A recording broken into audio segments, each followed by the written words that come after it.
Let's kick off this explainer. We're diving into the secret foundation of sparkling wine, creating that perfect, unblemished canvas. Long before you see those beautiful bubbles in your glass, winemakers got to build a totally flawless base.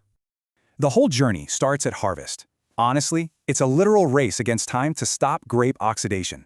Get this, Cava allows speedy mechanical harvesting. Champagne, no way. They strictly forbid it, demanding manual labor only.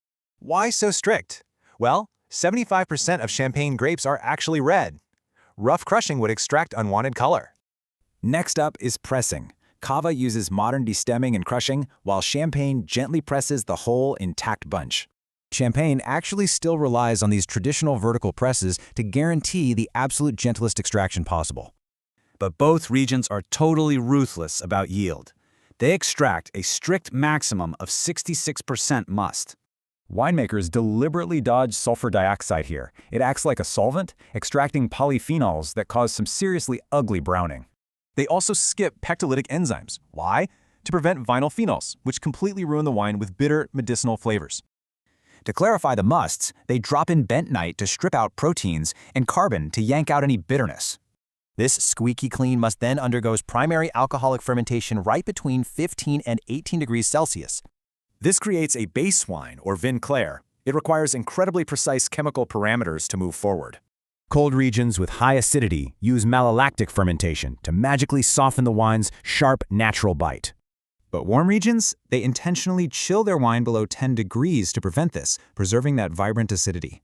To finish the base, winemakers systematically rack, cold stabilize, and filter the whole thing into a beautifully bright liquid. Now for the true art, assemblage.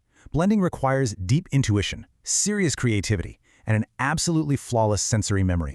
The ultimate goal here is profound. They're crafting a final wine where 1 + 1 literally equals 3.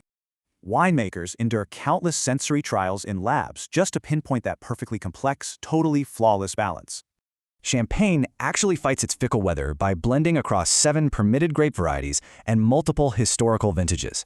They even blend different pressings together. They carefully mix the delicate cuvée with the much more robust tie. Cava, meanwhile, uses distinct blending classifications. These range anywhere from specific single-plot terroirs to a multi-grape coupage.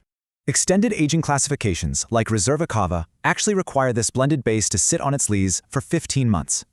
From a super frantic harvest to intuitive blending, this base wine becomes the winemaker's perfect, unblemished canvas.